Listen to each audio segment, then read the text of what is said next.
Hey guys, it's Justin back with an engineer's perspective, and I'm doing a mini review on this 120 millimeter Tojiro DP petty knife here. It is made in Japan. It is a triple riveted handle, full tang construction. The bolster is welded on and then finished at the end, and that's not a detriment to it.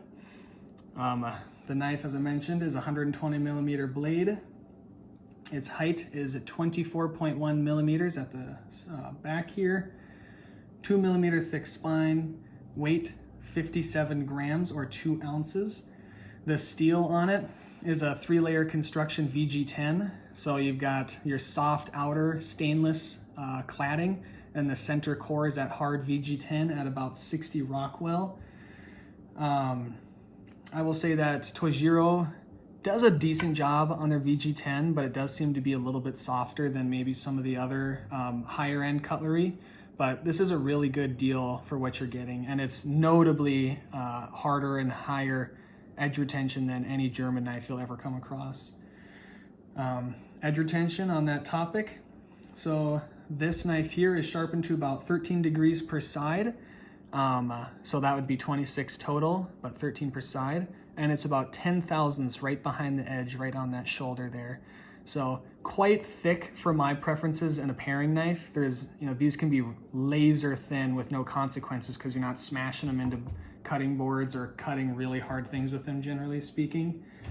Balance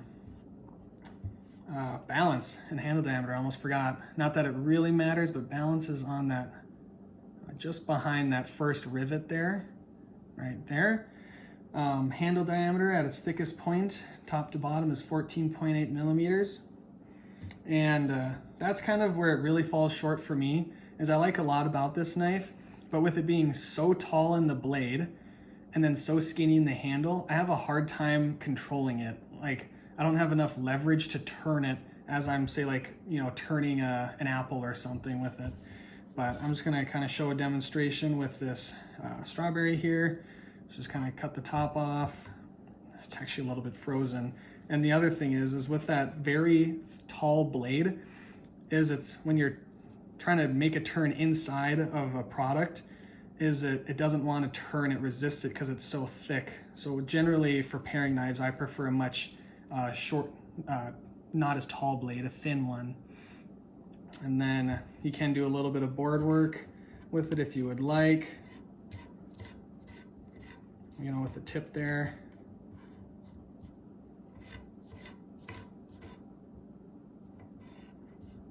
So there you go. Just getting strawberry slices. So overall, the price on it is $55. So you get a lot of knife for the money, especially getting into that Japanese steel. It's a good performer, but in terms of as an in-hand paring knife, it's not my favorite. And then in terms of doing kind of some of that finer work on the board, it's a little bit short and the handle's a little bit skinny for me. But overall, it is a really good knife and does perform well, especially at that price point. It's pretty hard to complain too much. That's all I've got for you. Thank you for watching. Have a good one.